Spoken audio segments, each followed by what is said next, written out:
କିନ୍ତୁ ଜଣଙ୍କର କାହିଁକି ଡେଥ୍ ହେଇଗଲା? ସେଇଟା ବଡ଼ ଦୁଃଖର ବିଷୟ। ତାର ଡେଥ୍ କେବେ ହେଲା ଜାଣିଛନ୍ତି? କେବେ ହେଲା? ବର୍ଷେ 2 ବର୍ଷ ପରେ ବୋଧେ? 3 ବର୍ଷ। 3 ବର୍ଷ ପରେ। ତାଙ୍କର ଅପରେସନ୍ ହେଇଥିଲା 28 ଅଗଷ୍ଟ 25 ଅକ୍ଟୋବର 17 ମସିହାରେ।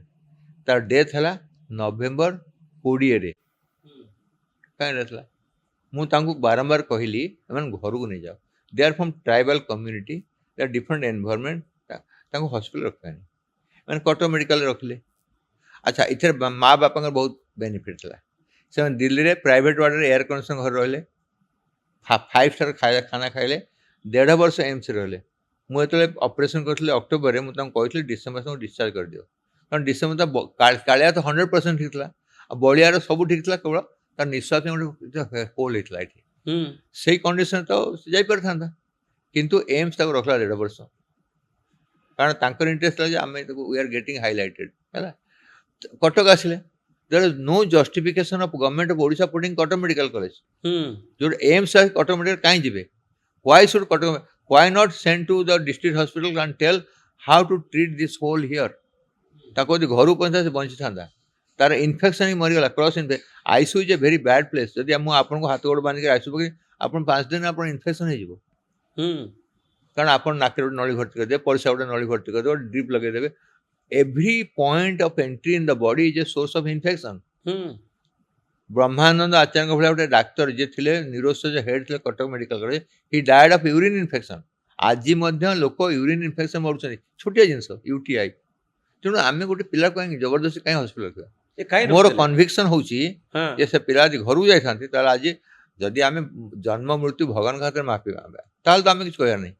If we believe in Hinduism and concept ଯେ ମୃତ୍ୟୁ ଜନ୍ମ ଭଗବାନ ଦେଇଛନ୍ତି, ଭଗବାନ ମାରିବେ, ଭଗବାନ, that is part of our philosophy of life.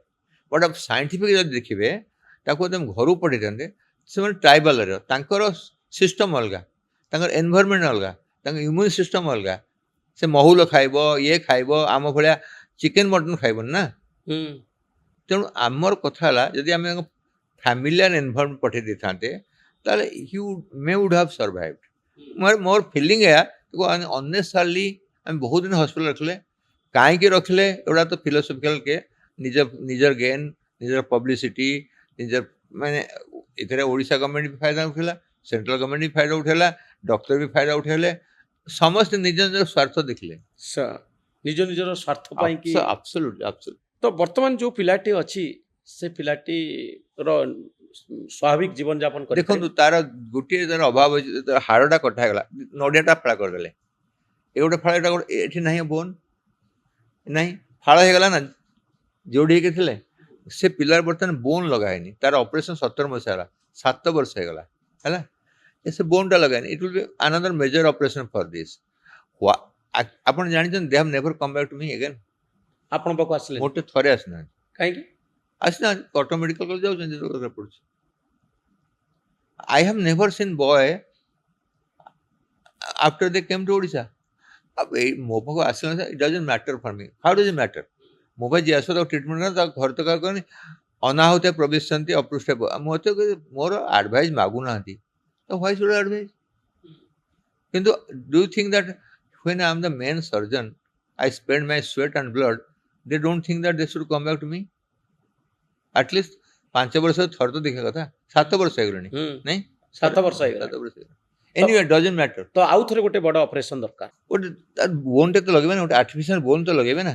ଆପଣଙ୍କର ହେଡ୍ରେ ଅଧା ସ୍କଲ୍ ନାହିଁ, ପଡ଼ିଗଲେ କ'ଣ ହବ? କାଲି ସେ ପଡ଼ିଯିବ, ତାର କ୍ଲଟ୍ ହେଇଯିବ, କହିବେ ସେ ଅପରେସନ୍ ଖରାପ ଥିଲା।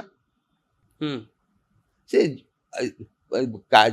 ବଳିଆ ଡାଏଡ୍ ଅଫ୍ ଚେଷ୍ଟ ଇନଫେକ୍ସନ୍, ଆଇସିୟୁରେ ହେଲା, ଘରୁ ପଡ଼ିଲେ ଚେଷ୍ଟ ହେଇଥାନ୍ତି।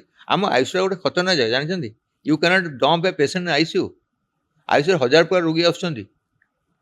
ତ ବର୍ତ୍ତମାନ ତାର ବର୍ତ୍ତମାନ ଗୋଟେ କ'ଣ, ସେ ଯୋଉ ବୋନ୍ଟା ଲଗାଇବା ଦରକାର, ସେକେଣ୍ଡ ଅପରେସନ୍ ପାଇଁ ପ୍ରସ୍ତୁତ ହେବା ଦରକାର। ତ ଏଇଟା ଆପଣ ତାକୁ କହନ୍ତି କ୍ରାନିଓପ୍ଲାଷ୍ଟି।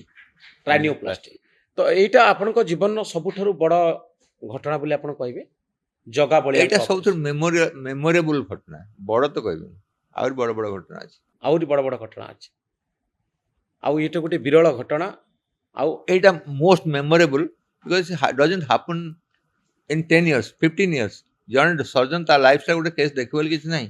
ଅଛି ଆମର ବର୍ତ୍ତମାନ 5,000 ନିରୋଗ ସର୍ଜନ ଗୋଟିଏ ଅପରେସନ୍ ହେଇଛି ନା ତାହେଲେ who has the chance of seeing and operating this child it's a lord Jagannath it's a ମାନେ ଯେମିତି କହନ୍ତି ଆଇସିଂ ଦ କେକ୍ କେକ୍ ହେଲା ପରେ ତ ଏଇଟା ଜୀବନର ଶେଷ ମୁହୂର୍ତ୍ତକୁ ଭଗବାନ କ୍ରିମ୍ ଲଗେଇଦେଲେ